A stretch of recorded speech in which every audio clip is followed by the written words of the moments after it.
The docking bay of Apex 42 always smelled faintly of coolant, warm circuitry, and the metallic tang of recycled oxygen.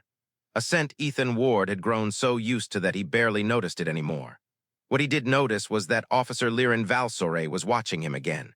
She stood at her usual post above the cargo lanes, tall and composed, her uniform immaculate, her expression unreadable behind those faintly luminous eyes. She wasn't aggressive, she wasn't suspicious. She was simply present, observing him with a focus that felt too precise to be accidental and too calm to be hostile. Ethan pretended not to see her as he keyed in his cargo manifest, but the way she stood, perfectly still, hands clasped behind her back, made it impossible to ignore her for long. Rumors said Apex 42's logistics officer never slept, only entered low-activity calculation mode, whatever that meant. He didn't know if that was true, but it would explain how she always seemed to be there when he arrived. And today, after the pirate ambush that nearly tore his shuttle apart, her presence felt sharper than usual. The medics had cleared him an hour ago. Minor concussion, 2 cracked ribs, a dozen fresh bruises. Nothing that kept him from reporting his cargo, but enough to make Lyrin's sudden appearance in front of him feel like a hallucination. "You are injured." Her voice was low, measured, almost melodic despite the strictness of her tone. Ethan blinked up at her. "Good to see you too." She ignored the attempt at humor. "Your breathing pattern is irregular. You are favoring your right side, and your ship arrived 36 minutes behind schedule." Her eyes narrowed, not in anger, but in something like concern tightly folded behind discipline. "Explain." "It's nothing," he said, lifting a shoulder that protested instantly. "Got jumped by a pirate skimmer outside the E-corridor. Lost a stabilizer, limped in." Lyrin stepped closer, too close for an officer who was supposedly allergic to unnecessary proximity. She studied the bruising along his jaw, her gaze clinical but softer than he expected. "You should not be standing," she said quietly. "Humans recover slowly from thoracic trauma." "I'm fine," Ethan insisted. "I've had worse." Incorrect. Her ears, sleek, elongated, elegant, tilted subtly backward, a Val'Sorei gesture he had learned meant disapproval. "You have not had worse while under my jurisdiction." Ethan blinked. "Since when do I fall under your jurisdiction?" Her answer came without hesitation. "Since the first day you stepped onto this station and disrupted my efficiency metrics." He laughed before he could stop himself. "I disrupted your what?" "My metrics," she repeated, unbothered. "You submit docking reports with inconsistent phrasing. You deviate from standard cargo offloading timing. You ask unprompted questions, all of which require me to recalculate resource allocation parameters each time you arrive." Her eyes narrowed again, but this time the look held a strange warmth beneath the discipline. "It is inconvenient." "Inconvenient," he echoed, smiling. "That's a new way of saying annoying." "Incorrect. If I found you annoying, I would inform you directly." The honesty made him laugh again, but it cut off when a sharp pulse of pain lanced through his ribs. He staggered. Instantly Lyrin's hand shot out, steadying him with surprising gentleness for someone whose grip could probably bend titanium. "You are not fine," she murmured. He almost made a joke, almost brushed it off. But something about the steady strength of her touch, the faint glow of her bioluminescent skin, the sincerity in her voice, something stopped him. "I didn't think I was going to make it back," he admitted quietly. "Just got lucky." Lyrin's expression shifted, subtle but unmistakably emotional. "Not luck," she said. "You returned because you are persistent." Persistent, that was one way to describe it. But before Ethan could respond, a chime crackled through the docking bay speakers. "Officer Val'Sorei, report to command level, priority summons." Lyrin didn't move. Her hand still rested lightly at Ethan's side, as if she hadn't decided whether it was safe to let go. "Go," he said softly. "I'll live." Her gaze held his intense, studying, almost searching. "You will return to your quarters and rest," she ordered. "That is not a suggestion." "Is that an official directive?" "It is an inevitable outcome," she replied, tone flat but somehow teasing without meaning to be. "Your body will collapse otherwise." He chuckled. "You know, Ethan didn't make it to his quarters. He tried.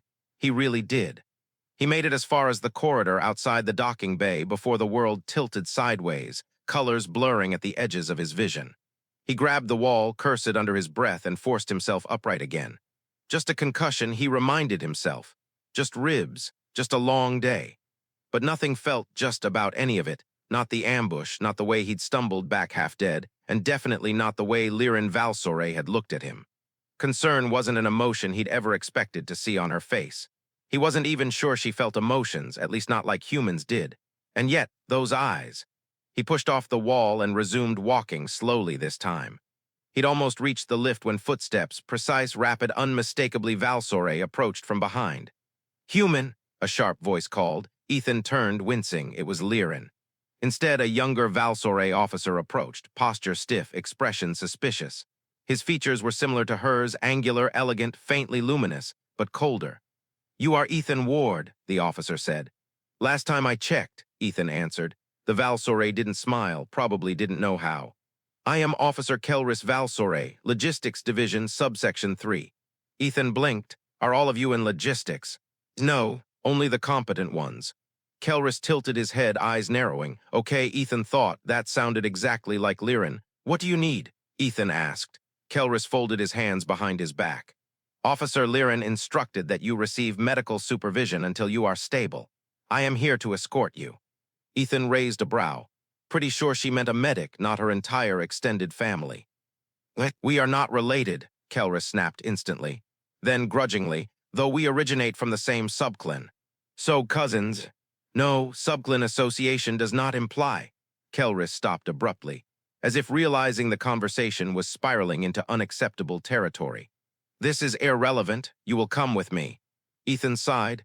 "Look, I don't need an escort. I need a bed and—" Kelris stepped forward, so suddenly Ethan flinched. "You will come with me," Kelris repeated. Officer Lyrin issued a direct order. Ethan frowned. "Since when does she hand out orders about me?" Kelris stared, expression shifting, not anger, not confusion, something like hesitation. "You are an anomaly," Kelris said finally. "You disrupt her calculations." Ethan let out a breathless laugh. "She said something like that earlier." "Yes, and she is very rarely interested in anomalies." There was a strange weight behind the words, something Ethan didn't yet understand. Before he could ask, Kelris gestured sharply. "Follow." Ethan didn't have the strength to argue anymore. The medical wing was quiet this time of night cycle, illuminated by soft blue lights that made everything look serene and vaguely aquatic. Ethan had barely settled onto a diagnostic platform when Kelris stepped back, arms folding. "A medic will arrive shortly. I will remain to ensure compliance." Ethan stared at him. "Is that really necessary?" "Yes." "Why?" "Because Lyrin said so." Kelris's jaw tightened. "Because you matter to her metrics." The way he said it wasn't casual, wasn't neutral, wasn't even scientific. It sounded almost protective. Before Ethan could unpack that, the med unit arrived, an AI-driven diagnostic frame that scanned him from head to toe in seconds. Concussion severity, moderate. Rib fractures, 2. Internal bleeding, none. Muscle strain, significant. Recommended, mandatory rest cycle of 12 hours, and reduced physical exertion for 72 hours. Kelris nodded sharply. "He will comply." "I'm right here," Ethan muttered. "You will comply," Kelris repeated as if Ethan hadn't spoken. Ethan held up both hands. "Fine, yes, I'll comply." Kelris seemed satisfied for a moment. Then he added something Ethan didn't expect. "Officer Lyrin will be relieved." Ethan blinked. Relieved, why would she? But before he could finish, Kelris straightened, posture rigid. "She is returning now from command level. She will expect a status report."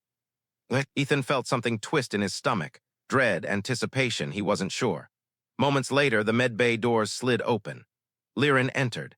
She moved with her usual precise stride, but there was tension in her shoulders Ethan hadn't noticed before, like she'd been walking through a storm of calculations and had not yet emerged.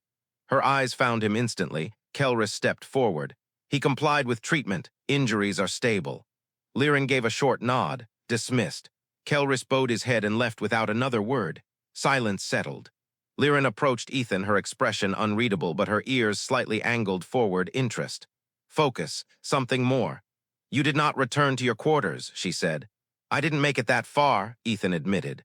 She exhaled slowly, a controlled, measured motion, but softer than he'd ever seen. Her luminous eyes scanned him, lingering on the bruises along his ribs, the faint tremor in his hands. She stepped closer, so close he felt the faint warmth radiating from her. "You frighten me." The words were quiet, precise, and absolutely not the kind of thing he expected from her. Ethan's breath caught. "You were worried." Lyrin didn't blink. Your absence from the station during the pirate engagement created unacceptable uncertainty, and when you returned injured, the probability calculations regarding long-term, she stopped, reset, tried again. I disliked it. Her voice, Lyrin's hand hovered just above Ethan's ribs, close enough that he could feel her warmth, far enough that she wasn't technically touching him. Val'Sorei rarely touched anyone.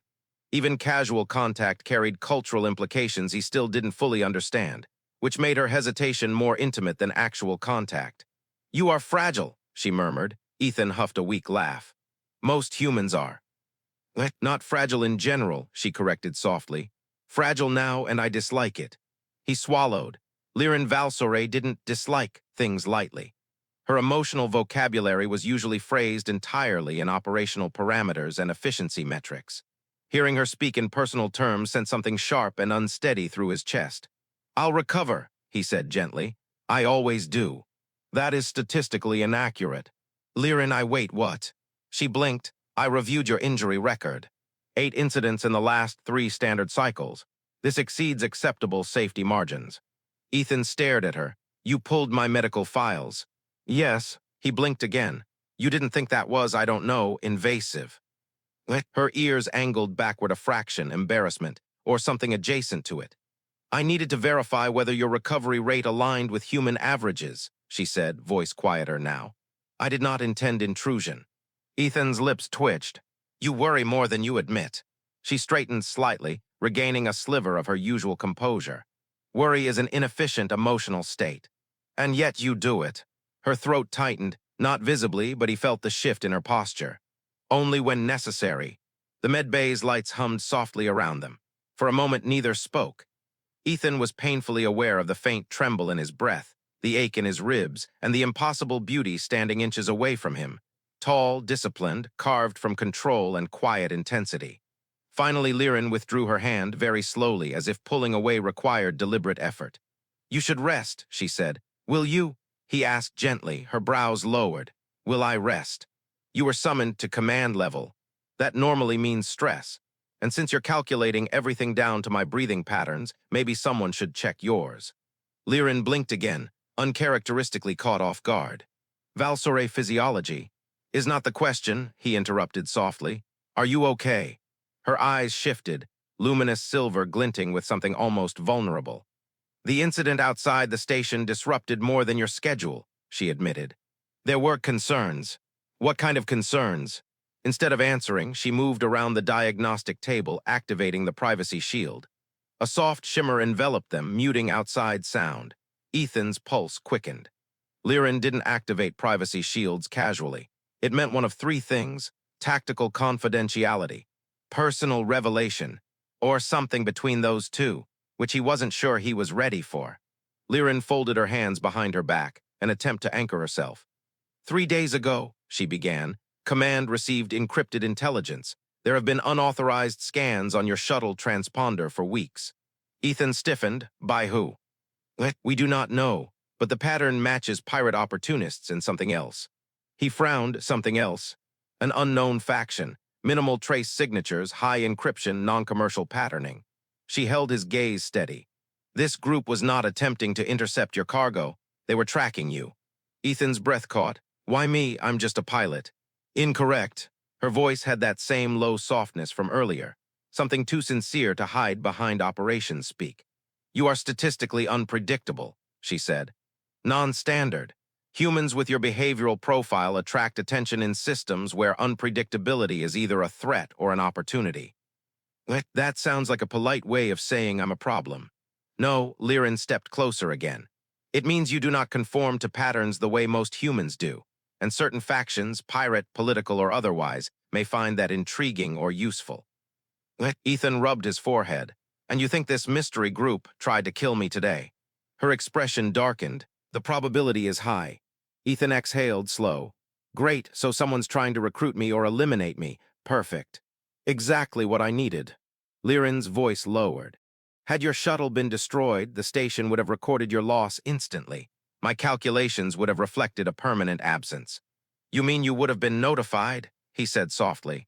That is insufficient phrasing. She paused, searching for precision. Your absence would have created disruption. To her personally, not operationally.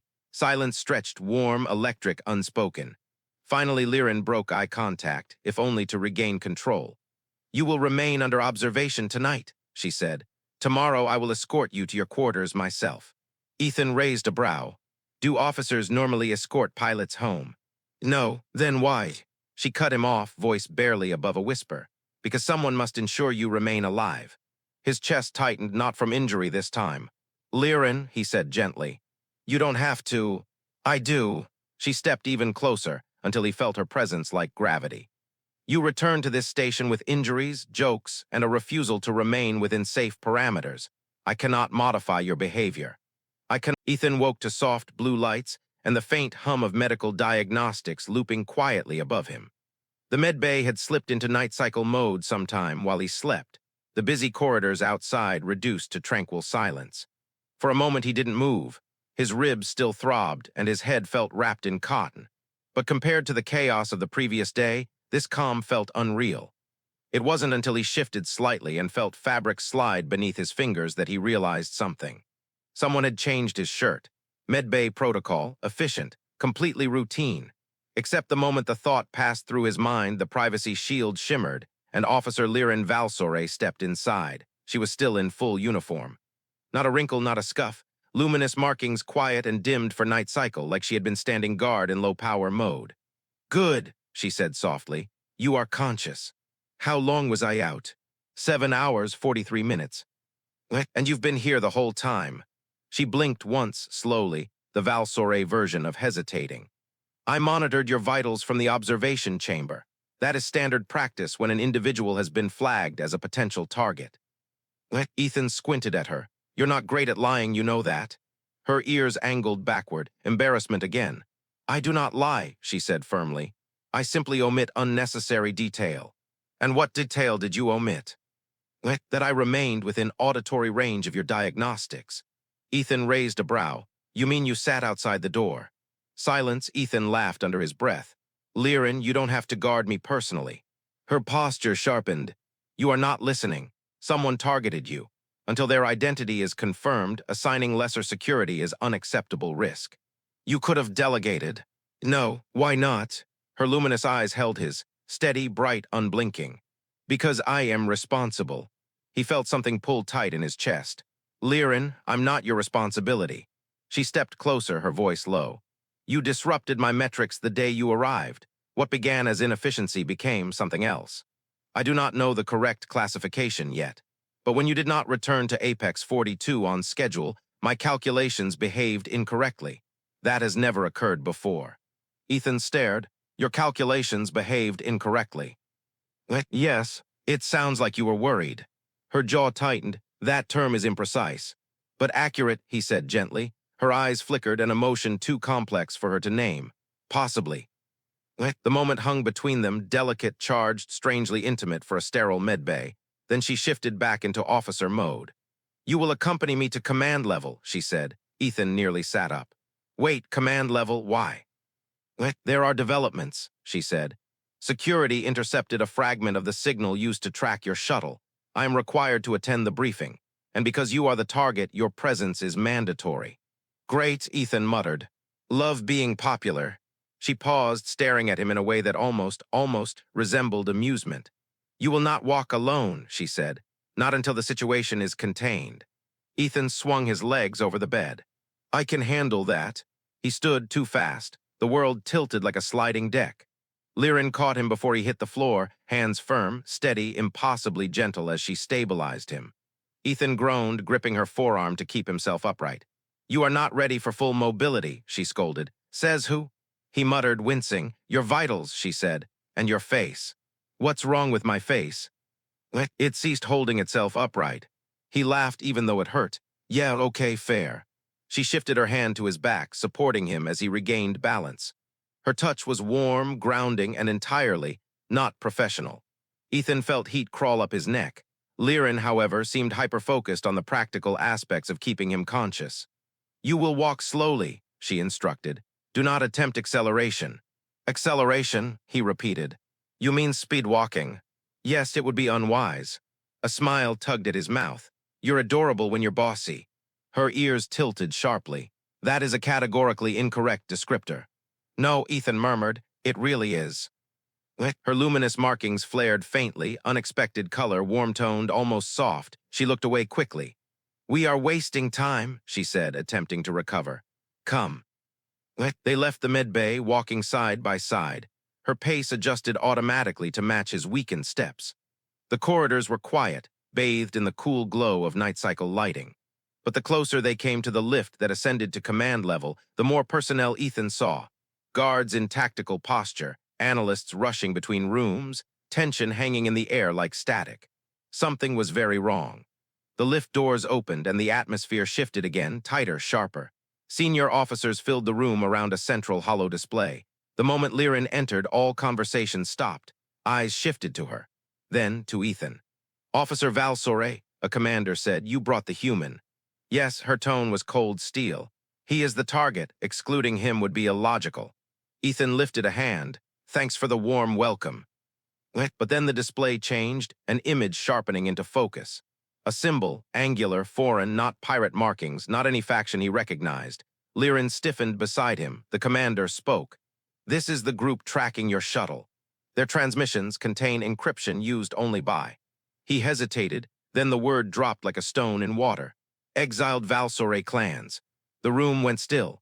Ethan felt Lyrin's posture tighten next to him, so fast and so sharply it felt like the temperature dropped. Impossible, she said. Exiled clans do not have access to active relay networks. They do now, the commander replied, and their scans focused on him. Ethan swallowed. Why me? The commander looked between them. Then, they issued a message. A recording activated. A voice, distorted alien, layered with metallic resonance, filled the air. He walks under her shadow. He disrupts her precision. He weakens her. Remove him. Ethan felt the blood drain from his face. Lyrin didn't breathe, and when she finally spoke, her voice was ice. They are wrong. Her eyes shifted, bright, fierce, protective. He does not weaken me. Ethan stared at her. Everyone stared at her. And Lyrin, realizing every pair of eyes was on her, angled her ears forward in a gesture of challenge. He strengthens me. Silence, electric, heavy. The commander cleared his throat. Officer Val'Sorei, are you formally declaring protection status over this human? Lyrin's answer was immediate. Yes. Ethan's heart stopped. The room exploded into whispers. Because even Ethan, who still barely understood Val'Sorei customs, recognized what that meant. Protection status wasn't a security term. It was cultural, it was personal, and it changed everything. The room didn't merely fall silent. It froze, senior officers stared. Analysts forgot their consoles. Even the hollow display flickered as if the station itself hesitated to process what Lyrin Val'Sorei had just declared. Protection status. Ethan didn't fully grasp its meaning, but the reaction told him enough. She had crossed a boundary most Val'Sorei would never approach. The commander cleared his throat, voice uneasy. Officer Val'Sorei, are you absolutely certain? This is not a tactical designation. This is a binding one, Lyrin finished. Yes, I am aware. You understand what it implies about your alignment. I selected my alignment long before this conversation. Her tone was even, controlled, but her luminous eyes were fierce. Ethan felt his pulse hammering. Lyrin, what exactly did you just sign me up for? She looked at him directly, intensely, and something in that look made every muscle in his body go still. It means, she said softly, that any threat to you is now interpreted as a threat to me. Ethan blinked. Wait, what, why? Because, she repeated louder now, addressing the room, the exiled clans have targeted him due to perceived vulnerability in me. They believe harming him will destabilize my precision. Her gaze sharpened. They are incorrect. But the attempt itself requires a response. The commander exhaled slowly. Lyrin, protection status is not a minor declaration. It places him under your authority, your resources, your responsibility. I accept that. And it places you, the commander added carefully, under scrutiny. I accept that as well. A long, uncomfortable pause. Finally, the commander nodded. Very well, protection status is acknowledged. We'll proceed under that designation. Conversation resumed, scattershot and nervous. Tactical projections updated. Orders shifted. Security protocols recalibrated. And in the middle of all of it, Ethan stood in stunned silence while Lyrin remained beside him like an anchor. He leaned slightly toward her. Lyrin, what does protection status mean? She didn't look at him, not yet. We will discuss it privately. That sounds ominous. It is. Not reassuring. After another round of briefings, the commander dismissed the team. Lyrin turned to Ethan. Follow me. Should I be worried? He muttered. Yes, she said, not slowing, but not for the reasons you think. Excellent, he thought, perfectly comforting. They walked together down a restricted corridor lit with cool, white arcs that illuminated every polished panel. Security doors opened automatically when Lyrin approached, scanning her biometrics. Finally, they stepped into a private command alcove, small, enclosed, soundproof.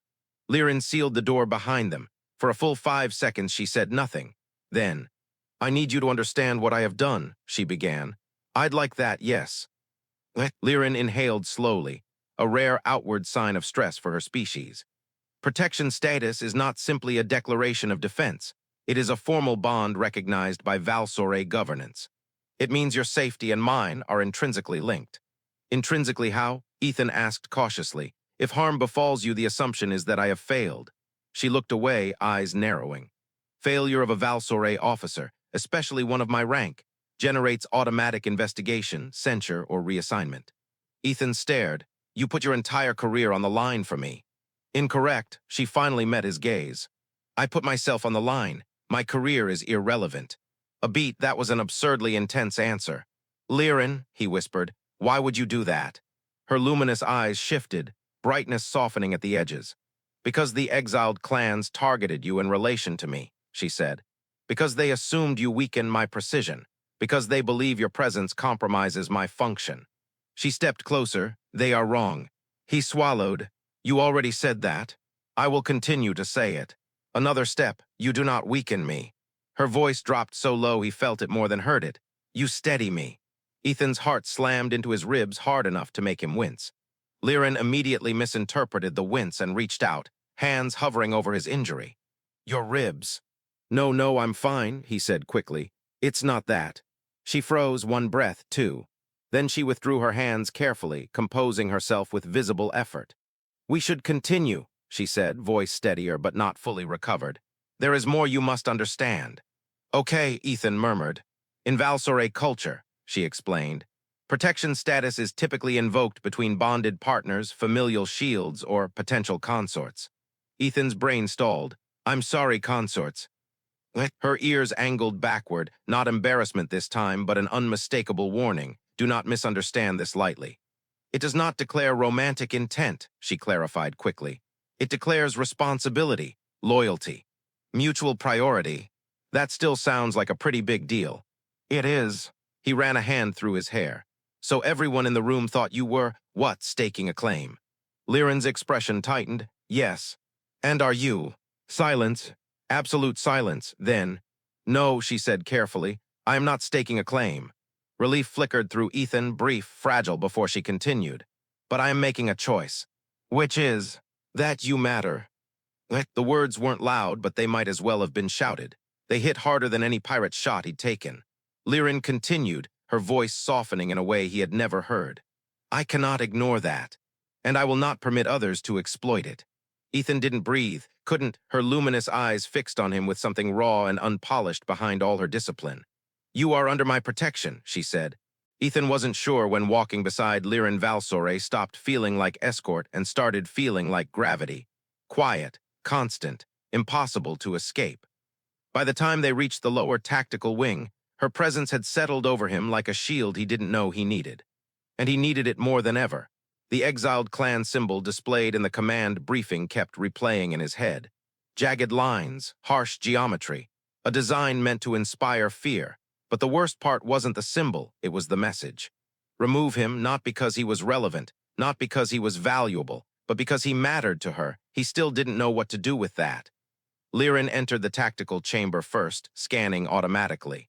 Ethan followed slower, careful of his ribs. Security personnel swarmed the room, Val'Sorei and human forces working together under palpable tension. A senior security strategist approached them. Officer Val'Sorei. We located the origin point of the hostile signal. A small vessel docked under a falsified trade license. Lyrin's gaze sharpened. Is it still aboard? No, the strategist said grimly. Someone launched without clearance 2 hours ago. They used an ion pulse to scramble pursuit. So they're still close, Ethan guessed. Close, the strategist confirmed, and likely waiting for another opportunity.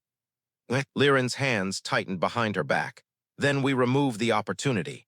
Ethan frowned. Which means what exactly?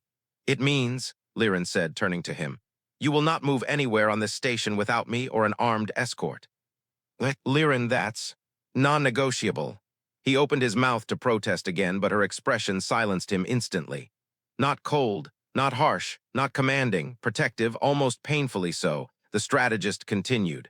We're running a sweep through docking sectors, but the exiled clans specialize in infiltration. They may have already planted disruptors or remote trigger weapons. Ethan swallowed. So the station's unsafe. Incorrect, Lyrin said. You are unsafe. Apex 42 remains fully operational. He gave her a dry look. I'm glad one of us is doing well. Her luminous eyes softened, just barely, but she forced herself back into discipline. We will relocate you to secure quarters. Wait, Ethan said. Lyrin, your quarters are in the officer wing. That's too high profile if they're tracking me. My quarters, she repeated. He blinked. Come again. You will stay in my living sector. Not adjacent, not nearby, inside. His heart stuttered. Is that normal? No, then why? Because, she interrupted, it is the only location on this station I trust to withstand direct assault. Ethan stared. You trust your quarters more than the command bunker. Yes. Why? Her gaze held his. Because I designed them. Ah, well, that would do it. Before he could respond, a sudden high-pitched alarm blared through the corridor. Everyone froze. The strategist tapped a console. Motion alert, unregistered drone detected in Sector Lambda. Lyrin stiffened. Lambda is adjacent to the med bay. Ethan felt cold wash over him. That's where I was sleeping. Another alarm, then another. The strategist's eyes widened. 3 drones, all converging on the med bay. Lyrin didn't hesitate. Ethan, move. She grabbed his wrist. Not gently, not carefully, but with a force that betrayed the urgency sliding beneath her discipline. Her pulse was fast. Her skin radiated heat. She pulled him into a side corridor at a near run. Lyrin, they're after me. Yes. Why the med bay? You were supposed to still be there. That should have terrified him more than it did. But right now, the adrenaline eclipsed the fear. They reached a security lift, Lyrin slamming her authorization into the panel. Doors sealed instantly. The lift shot downward. Ethan leaned against the wall, breath ragged. So they're escalating. Yes, this is a lot. Yes, he huffed a strained laugh. You're very composed for someone whose quarters just became my panic room. Lyrin turned her head, studying him with a mixture of confusion and something warmer, something dangerously close to fondness. I am not composed, she said quietly. I am controlled, there is a difference. The lift opened. Her quarters were exactly what he expected. Immaculate, minimalist, full of precision and order. A single living chamber connected to a study and a sleeping alcove. Luminous patterns traced the walls. Val'Sorei biometric architecture designed to respond only to the occupant's identity. This place, she said, sealing the entrance with a rapid gesture, is inaccessible to unauthorized personnel. Even energy-based weapons cannot breach the reinforced plating. Ethan sank onto the edge of a low seat. I don't understand why they're going this far. I'm just transport crew. No, Lyrin said softly, you are not. She stepped toward him, slow, deliberate, every movement precise as always, but carrying something heavier now. When assassin factions target someone, she said, their objective is not the individual, it is the effect. He held her gaze, the effect on you. Her silence was confirmation. Lyrin, he whispered, I didn't mean to complicate your life. Her expression shifted, sharp, aching, painfully earnest. You did not complicate it, she said. You altered it. She sank to one knee in front of him, bringing them eye level, placing herself physically lower in a gesture that stunned him. Val'Sorei didn't kneel, not for commanders, not for family, not for anyone. He felt the breath leave his lungs. Ethan Ward, she said softly, I do not know the correct designation for what you are becoming in my life, but I do know this, I will not lose you. He swallowed hard. Lyrin, you matter, she said again, voice almost breaking on the word. Not as an anomaly, not as a disruption, but as something, someone whose existence changes my own. His chest tightened, and this time the pain had nothing to do with injuries. Lyrin, he said gently, you can't protect me from everything. Her eyes glowed brighter. I can protect you from this. How? I will eliminate the threat. He blinked. You mean personally? Yes. The quiet certainty in her voice was both terrifying and strangely comforting. But I thought Val'Sorei officers don't act alone. They don't. Then why? Because, she whispered, no one will guard you as fiercely as I will. He didn't know who moved first. Maybe he leaned in. Maybe she did. Maybe gravity finally won. But suddenly her forehead touched his light, warm, trembling with the effort of a woman trained never to tremble. Their breaths mingled. Her markings glowed in soft pulses that matched the rhythm of his chest. Ethan, she murmured, forgive me. For what? For choosing you. He closed his eyes. There's nothing to forgive. Outside the sealed door, alarms echoed across the station. Inside the room, Lyrin Val'Sorei, officer, strategist,